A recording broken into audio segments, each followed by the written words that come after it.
I'm David Buckland and welcome to this week's first video insight for 2024. Treasurer Jim Chalmers continued his chest-beating behaviour by arguing Australia's wages are at last growing at a faster rate than the Consumer Price Index, or CPI.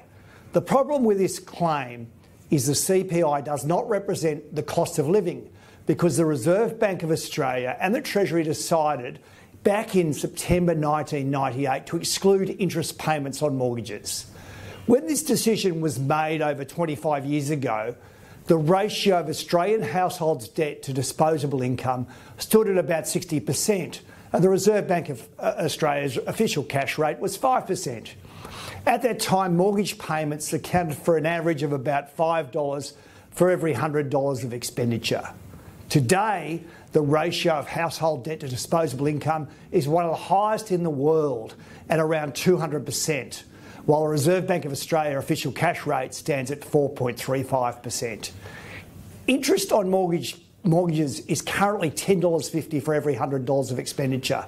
And for the more levered mortgagees, that figure is closer to $15 for every $100 of expenditure.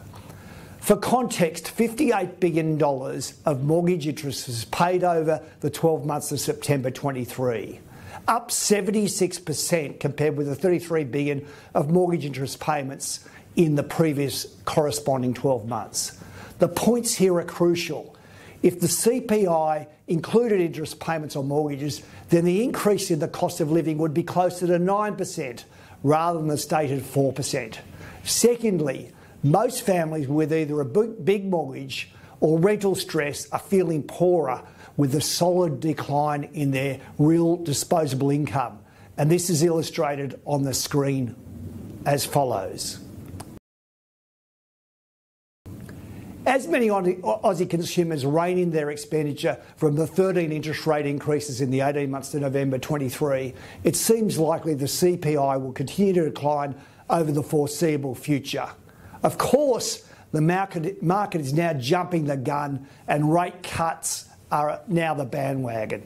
And this thesis is supported by the fact there's a further $265 billion of mortgage loans written at rock bottom interest rates, which are now moving from a fixed rate to a variable rate, and that's taking place over the next 18 months.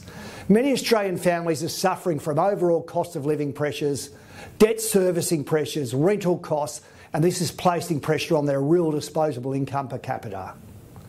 That's all I have time for this week. Thank you for your attention, and please continue to follow us on Facebook and X.